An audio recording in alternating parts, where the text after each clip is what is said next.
So I will be doing a tutorial walkthrough and demonstration of esophageal speech by using the glossopharyngeal press or inhalation method.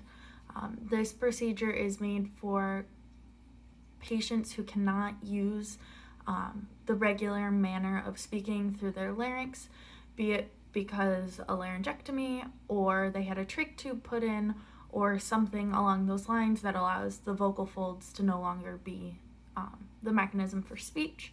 There are a lot of different methods that you can use to reteach how to speak. One of them is an electrolarynx, which is a box that creates little electronic sound waves that you put on the floor of your mouth. So then the sound waves go through there and you just shape them into the speech you want. Esophageal speech works in a similar manner because you are still putting air into the system and then vibrating that air on the way back out and shaping it into the speech that you are trying to make. It is a difficult method to work with because you have to learn how to swallow air, which a lot of people don't know how to or feel uncomfortable doing. I'm having difficulty doing this on like a video platform, which is something that I'm working through. So the first step to teaching a client or teaching someone like you who may not know how to do this method would be to learn a little bit of the anatomy of the tongue. So the tongue has different pieces. The main parts we're going to focus on are the tip and the root. So the tip is the very front and the root is the very back. Some parts of the inside of the mouth that'll be important for this. So right behind the teeth, that really rough, sort of bumpy part is known as the alveolar ridge. And so you'll want to have these anatomical terms just because this is the easiest way to explain what's going on inside of your mouth when you're initially trying to swallow air. So what you initially want to do is, instead of starting right out trying to make speech, you want to just be able to get that source of air coming through. So you have to have the client be able to swallow air effectively, because then you can add talking on top of it.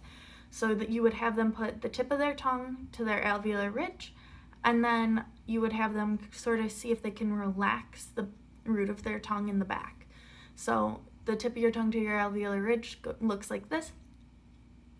And then the way I do it is I draw air in through my nose and I just kind of put tension here and openness, a feeling of openness. It can be difficult to think about and work through initially because how I am able to accomplish this isn't how everyone else is going to be able to accomplish this. So it's one of those things where you've kind of got to start out and try and figure out what your technique is going to be.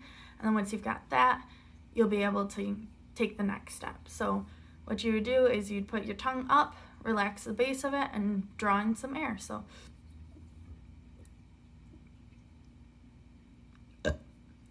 you get some small burps.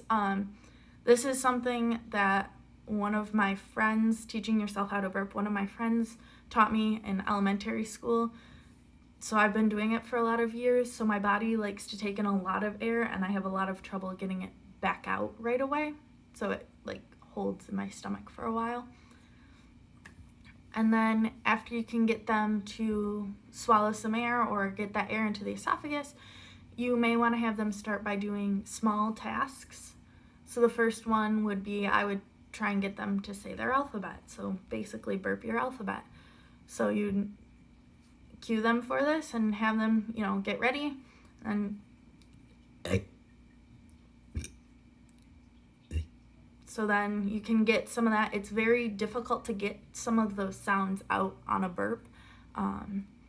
And I know a lot of mine, because I can still use my larynx, I can process some of the sound there too still.